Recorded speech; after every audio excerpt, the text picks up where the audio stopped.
Dernière ligne droite dans cette émission, le Club de l'Actu. Nous recevons, comme vous le constatez sur ce plateau, nous recevons l'artiste Eli Kamano, artiste engagé, activiste aussi à sa façon de la société civile.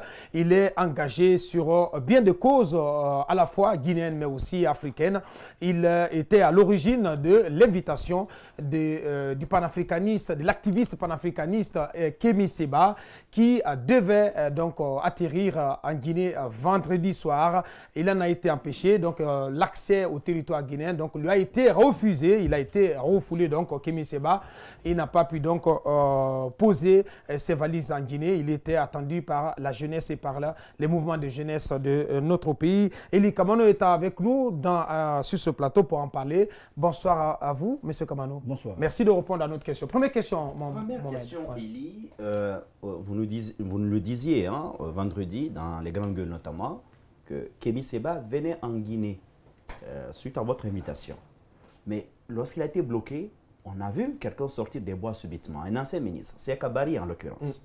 Et dans sa déclaration, on a plutôt l'impression que peut-être que Siaka Barry était derrière cette histoire et que ça peut peut-être justifier l'attitude des autorités qui lui ont interdit l'accès au pays, en tout cas le droit de fouler le sol guinéen. En réalité, comment a été organisé le voyage de Kémi Séba sur Conakry? Vous savez, vous avez le droit, en tant que journaliste, de vous poser des questions. Et c'est ça votre rôle. Et nous, notre devoir, c'est de répondre. Oui. Siaka Barry, je ne l'ai plus revu depuis qu'il est revenu de son voyage, lorsqu'il a été démis de ses fonctions. Je ne l'ai plus revu. Et lui et moi, sur le cas Kémi Séba, on n'en avait jamais parlé. Kémi m'avait demandé de le contacter parce que c'est un ami. Bon, ils se connaissent, mais je ne l'ai jamais fait. Je n'ai jamais contacté Siaka Barry directement pour lui dire attention, Kémi Séba arrive, qu'est-ce qu'on fait, qu'est-ce qu'on fait? Non. La preuve en est que le mouvement de Siaka Barry, Génération Debout, ne s'est impliqué dans l'organisation qu'à la veille de l'arrivée de Kémi Séba. J'étais d'ailleurs surpris de les voir dans la salle. Et ils m'ont dit non, on vient parce que le ministre a demandé à ce qu'on vienne volontairement. Ça, je le dis, je ne suis pas assermenté, c'est vrai, mais en toute sincérité, c'est ce qui s'est passé. Siaka, de près ou de loin, n'a jamais... J'étais surpris d'ailleurs de voir les photos, sa photo avec Kémi Séba circuler sur la toile. Il a rencontré... Non, je le sais. Donc, les gens pourront faire le lien avec cette photo et se dire sûrement Siaka Barry était derrière tout ça. L'organisation, l'invitation de Kémi Séba est partie d'où? Nous sommes allés à Bamako avec les Yanamar, Balai Citoyen, Tiken Jafakoli et quelques plateformes de la société civile malienne. On a mis en place le Front international des sociétés civiles panafricaines, dont la première action a été celle de porter plainte contre Nicolas Sarkozy pour avoir provoqué la guerre en Libye. Et après cela, j'ai demandé lors d'une de nos rencontres que la prochaine étape, la prochaine rencontre se tienne en Guinée. Ils ont accepté. Je m'étais justifié en leur disant que le président Alpha Condé à l'époque était le président de l'Union africaine. Donc il serait très bien vu que des actions comme ça, qu'on vienne tenir des rencontres comme ça en Guinée, qui est le siège, la présidence de l'Union africaine. C'est ainsi que mes amis ont accepté. Alors, j'ai contacté les frères pour leur dire que j'étais prêt à les recevoir. J'ai appelé Kémi Séba pour qu'il vienne aussi. Mais lorsque j'ai compris qu'au niveau même africain, entre les panafricanistes, il y avait une question d'ego, alors j'ai dit, attention, je ne vais pas vous amener tous ici à Conakry, nous qui sommes considérés comme des modèles pour cette jeunesse, et qu'on vienne ici, qu'on se sépare à queue de poisson. C'est ainsi que j'ai décidé de faire venir étape par étape les frères. Et Kémi Séba avant, ensuite Balai Citoyen, Yanamar et les autres après. Voilà comment je suis parti, en solo, seul, avec mes maigres moyens. Voilà. Alors, moi, ce que je veux savoir, c'est que Kémi Séba, c'est un polémiste connu et reconnu, c'est quand même un citoyen du monde qui a le droit de s'exprimer sur tout sujet. Alors, à ce titre, je ne pense pas qu'on ait aussi le droit de le bloquer comme on l'a fait au Sénégal. Ce serait un mauvais exemple si la Guinée a pris l'exemple du Sénégal. Mais moi, ce que j'ai appris, est-ce que dans votre passage sur les grandes gueules, ce qui a peut-être attiré l'attention des autorités, c'est pas, on me l'a dit, que vous auriez dit, entre autres sujets qu'il va aborder, il y aura le sujet du 3e mandat. Est-ce que ça, peut-être, ça n'a pas été la cause qui a fait que, bon, on va se dire, alors s'il viendra pour je ne sais pas, inciter les gens à la révolte à cause du troisième mandat, on va le bloquer déjà à l'aéroport. Oui, peut-être aussi que le contexte, ne s'y prêtait pas. Mais dans tout ça, parce qu'on ne sait pas. Qu'est-ce qui a été dit officiellement d'abord? Qu'est-ce qui a été dit officiellement? Rien ne m'a été dit. Pourquoi il a été bloqué? Rien ne m'a été dit. Est-ce que Kémy te l'a dit après? Je vous dis que rien. Kémy, on lui a tout simplement dit, des agents, des militaires sont montés dans l'avion pour lui dire qu'ils ne pouvaient pas fouler le sol guinéen. Sans lui dire la raison. Sans lui dire la raison. Il est communautaire. Et il a son passeport béninois. Mais il a son passeport béninois. S'il n'avait pas son passeport béninois, il n'aurait pas pris l'avion pour... On a fait des visas pour son assistant qui est venu de Paris. On a fait un visa pour sa femme qui est camerounaise d'origine, qui vit au Sénégal. Mais s'il avait besoin de visa, on l'aurait fait. Et même ceux-ci n'ont pas été autorisés à débarquer. Si, eux, ils sont là. Ils sont là. Sauf Kémy Séba. Sauf Kémy Séba. Donc, pour répondre à votre question, la question du troisième mandat, ce n'est pas aujourd'hui que j'ai commencé à parler de ça. Je parle de ça, j'ai été arrêté pour ça et je continuerai à parler de ça, même si le président m'a demandé de ne plus parler de ça. Je parlerai de ça parce que c'est une évidence, c'est une vérité. Et ils viennent de le confirmer. Hier, je lui ai dit, vous venez de dépasser la ligne rouge avec moi. Je n'ai parlé avec lui. Par message, je lui ai dit, j'ai envoyé un texto, je lui ai dit, vous venez de dépasser la ligne rouge parce que là, c'est une déclaration de guerre à l'encontre de la jeunesse guinéenne. On ne peut pas comprendre que Kémy Séba, qui avait un public cible, c'est-à-dire les étudiants, et pas tous les étudiants, parce que l'université Gamal nous a été refusée, Sophonia nous a été refusée. C'est seulement dans la salle Malik Condé qu'il allait tenir, Kofi Annan, qu'il allait tenir sa conférence. Et point. Il ne venait pas se mêler de la politique. Hein. Pas du tout. Est-ce que vous avez dit, parce que moi je veux savoir, dans cette émission, qu'il allait se prononcer sur le sujet troisième mandat en Guinée? On m'a posé la question.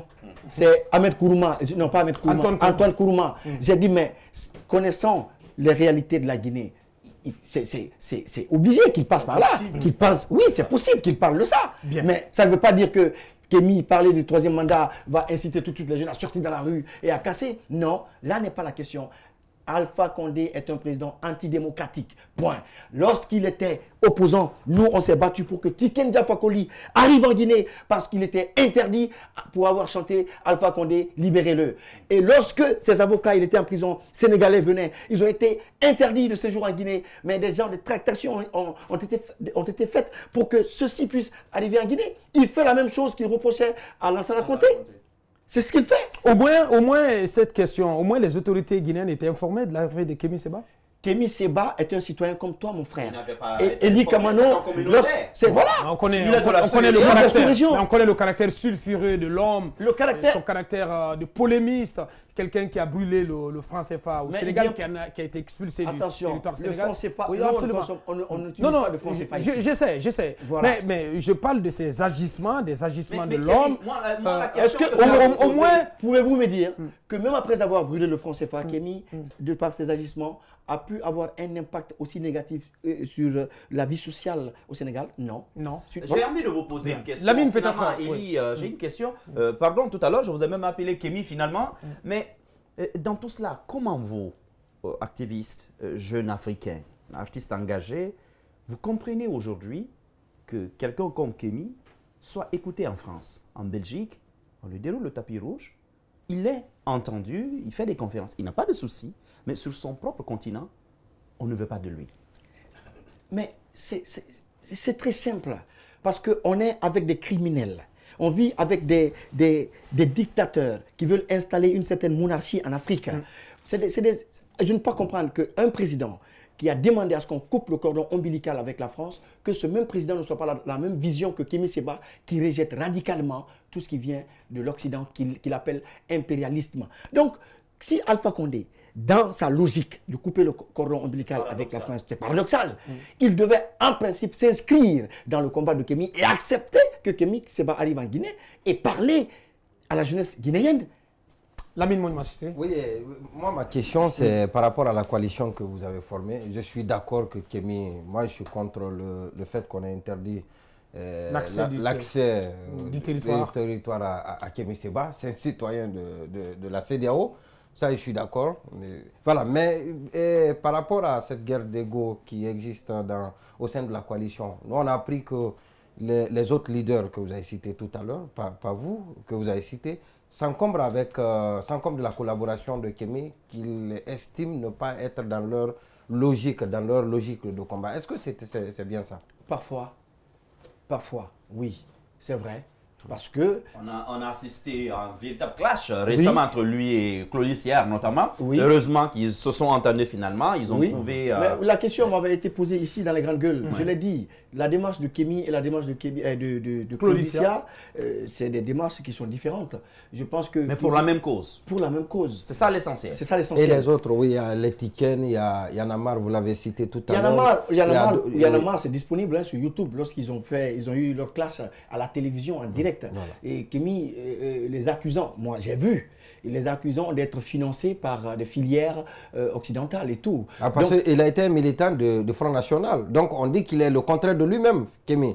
Il vient prôner le panafricanisme pendant qu'il est un militant du Front National qui est anti-africain. Rien ne prouve, qu'on considère comme étant anti-africain. Rien ne prouve qu'il a été un militant du Front National. En tout cas, pas vous. Ça a été dit dans tous les médias, dans les médias occidentaux. Les médias occidentaux peuvent le dire, oui, pour le salir, c'est comme ça. C'est comme si, comme quand on dit... Il y a des témoignages aussi, Eli Kamano. C'est comme lorsqu'on me dit ici, Eli Kamano, tu as rencontré Alpha Condé, tu as pris des millions. Oui, chacun peut avoir son jugement. C'est des médias crédibles, hein.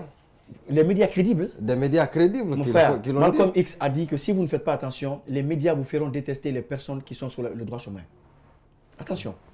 Pas tous ceux qui passent à travers les médias qui est forcément vrai. Bien. Ce que je veux savoir... Oui, dernière question, peut-être...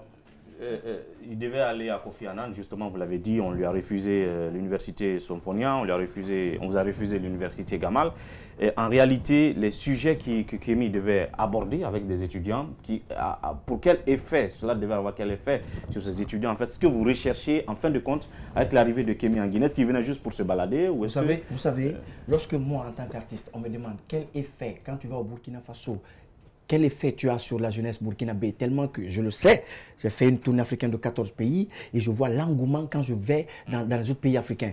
L'effet que ça fait, c'est un effet que vous ne pouvez comprendre parce que que tu ne peux estimer parce que cette jeunesse voit à travers Kémy ou Eli Kamano un modèle. Elle a envie de ressembler à Kémy Séba ou à Eli Kamano. Elle a envie de suivre les traces de Kémy Séba ou de Eli Kamano dans ce que nous faisons, dans ce qu'eux ils considèrent comme étant vraiment des hommes éveillés et des hommes avertis et éclairés. Donc, je ne peux pas aujourd'hui comprendre qu'on refuse cette rencontre entre Kémy Séba et la jeunesse guinéenne qui l'attendait et qui voulait entendre de lui ses conseils. Peut-être qu'il allait même parler de civisme. On ne sait jamais. Peut-être qu'il avait des choses à dire par rapport à la situation très tendue. D'où la question, d'où le sens de la question de Ouri. De quoi il allait aborder avec la jeunesse. Mais justement, quelle thématique? Du panafricanisme. On va le laisser. Oui, on le connaît du panafricanisme. Il n'allait pas venir ici parler de franc CFA. Il parlait du panafricanisme, de la bonne gouvernance. On sait aujourd'hui qu'on ne vit pas dans une bonne gouvernance en Guinée. Il allait parler de détournement de deniers publics. Il n'y avait pas risque que Kémy vienne à rebeller les esprits dans un contexte aussi tendu que c'est le cas maintenant. À quelle fin? Rebeller les esprits, à quelle fin? Non, je pose la question. Est-ce que ce n'est pas tout cela qui a braqué les autorités? Mon frère, je suis la personne qui est à la base de l'invitation de Kémy Séba. On en a discuté. Les sujets qui allaient être abordés. On ne venait pas pour inciter les gens. Si on venait pour inciter les gens, les jeunes, je serais le premier à profiter d'une situation ici, en Guinée, pour inciter les jeunes. Et c'était une très belle occasion pour moi. C'était à Boké. Je prends toujours cet exemple pour que les Guinéens sachent que ma mission première n'est pas de mettre le feu dans mon pays. Et le président Alpha Condé sait, le jour où on lui a dit que j'étais à Boké et que j'avais calmé les ardeurs des jeunes, ils ont appelé la nuit, ils m'ont dit pourquoi tu n'as pas demandé pour qu'on te donne l'argent pour que tu partes. Je dis, je ne suis pas venu, je suis venu avec 1 500 000 francs guinéens. C'est ce que j'avais dans mes poches. Je suis allé là-bas à mes propres frais et par amour pour mon pays. Donc, je ne peux pas comprendre que j'éteigne le feu par-ci et que j'appelle une autre personne qui n'est même pas guinéen mais qui est africain qui vient mettre le feu dans mon pays. Non. Qu'est-ce qui va se passer? Un Africain, on parle de liberté de circuler, notamment. Nous avons le droit, il a le passeport CEDEAO, il a le droit de circuler. Dans l'espace CEDEAO. Le droit de circuler des personnes, leurs biens est consacré. Donc il faut peut-être qu'il fasse recours à... Je ne sais pas, au droit. Justement, c'est la question. Qu'est-ce qui va se passer de votre part, mais aussi de la part Il a fait sa première déclaration sur sa page Facebook. Et nous allons tenir une conférence de presse ce soir. Et ensuite, nous allons décider des actions à prendre. hein, dans le futur. Parce que personnellement, c'est moi. À quoi vous pensez principalement? C'est moi qui suis attaqué. Ah non, ça n'engage que moi. C'est moi qui suis attaqué dans mon pays. Et je ne peux pas comprendre que le combat que nous avons mené au temps de Lansana Conté pour que Tiken Jah Fakoly puisse faire ce concert, je l'ai fait avec lui. Et il lui avait été clairement dit, c'est le ministre qui a œuvré pour que Tiken puisse arriver en Guinée. Je me rappelle encore. Et lorsque je sais que ce concert, il lui avait été interdit de chanter le morceau Alpha Condé, carrément. Voilà, vous le savez. Merci. Et il m'a appelé sur la scène, nous avons chanté ensemble. Et Alpha Condé doit se rappeler de tous ces événements, de tout ce qui a contribué à ce que lui soit aujourd'hui président et ne pas commettre les mêmes erreurs. Donc les actions à prendre, moi, personnellement, je ne vais pas déballer ça devant une télévision ou devant une radio. Mais ce qui est sûr, il a déclaré la guerre à la jeunesse guinéenne. Vous allez quand même faire ce point de presse avec la femme de Kémi, son ce assistante soir, oui, et tout. Ce soir, oui. Bien, peut-être un dernier mot à l'endroit de la jeunesse. Vous fixez cette caméra, vous vous adressez à la jeunesse guinéenne. Je demande aux uns et aux autres de se calmer. Ils auront, au fur et à mesure, des décisions qui seront prises par l'équipe qui est là, de Kémi, et moi-même, ce soir, lors de la conférence de presse. On va déballer tout ce qui est emballé, et puis on va prendre des mesures qu'il faut prendre, parce qu'aujourd'hui, ce qui a été fait, c'est une mauvaise image qu'on donne de la Guinée, c'est une mauvaise image que Alpha Condé renvoie encore pour prouver qu'il a envie d'isoler cette jeunesse, il a envie de la bâillonner, et il a envie de faire passer son projet de 3e mandat en passant sûrement sur le cadavre de cette jeunesse, et chose qu'on ne va pas lui permettre de faire. Merci beaucoup. Eli Kamano, artiste, activiste engagé, il était venu sur ce plateau pour nous parler donc de Kémi Séba qui a été refoulé, donc en Guinée, et il ne lui a pas été permis en tout cas d'avoir accès au territoire guinéen. Merci à vous, Eli Kamano. Merci d'être passé sur ce plateau. Merci à tous les trois, Lamine Monyouma Sissé, Mohamed Mara, Mamadou Ouri. Diallo, merci à l'équipe de réalisation, mais aussi à l'équipe de cadrage et à notre ingénieur de son, Nalla Sidibé. Vous nous avez regardé, vous nous avez suivis à la télévision depuis Kissidougou Centre. Merci de l'attention. On remet ça la semaine prochaine. Merci de l'attention. Au revoir. Portez-vous bien.